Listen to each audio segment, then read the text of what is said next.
Vance, as we see the second week of bank earnings, what are you looking for, and what did you make of what we saw last week?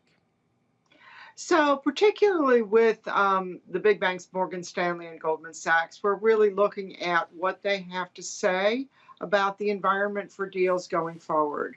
One of the things we heard last week from JP Morgan was, in fact, some optimism on deal flow picking up.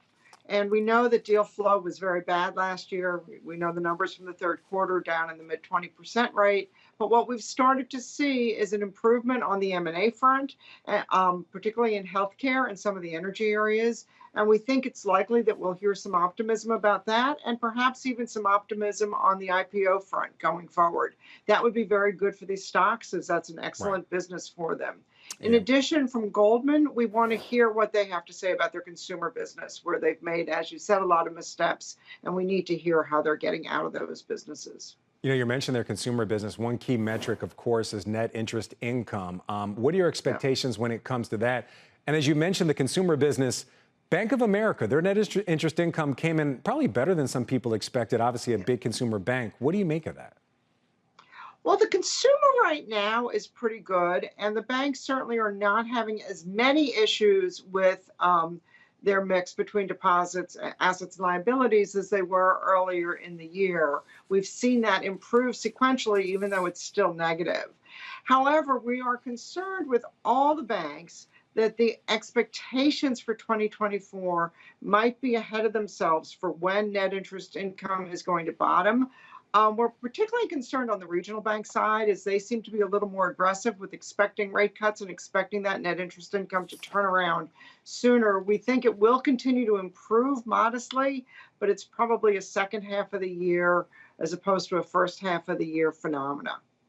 Let's talk about the holding of treasuries for all the banks. That was obviously a big story last year following the collapse of SVB. What's your outlook when it comes to unrealized losses in that area now? Well, it shouldn't be as big of a problem right now. Obviously, the inversion in the yield curve has subsided quite a bit.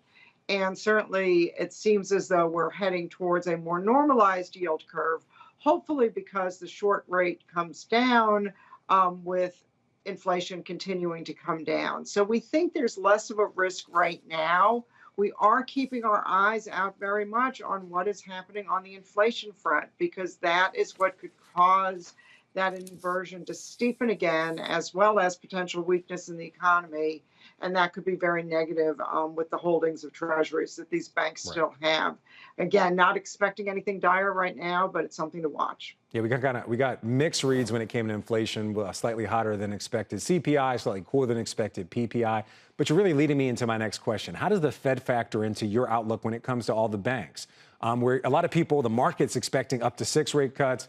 The Fed is guided to 3. How important are those cuts to your outlook and the investability of banks?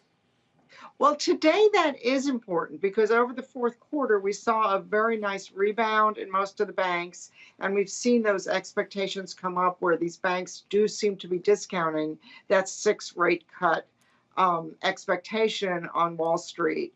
We are more in the camp of believing the Fed that there will only be 3 rate cuts. And although valuations in banks are attractive, we don't think we will see any multiple expansion until we really start to see that net interest income improve, which would be a back of the end, as I said, back of the year end Right. kind of phenomena as opposed to a first half phenomena.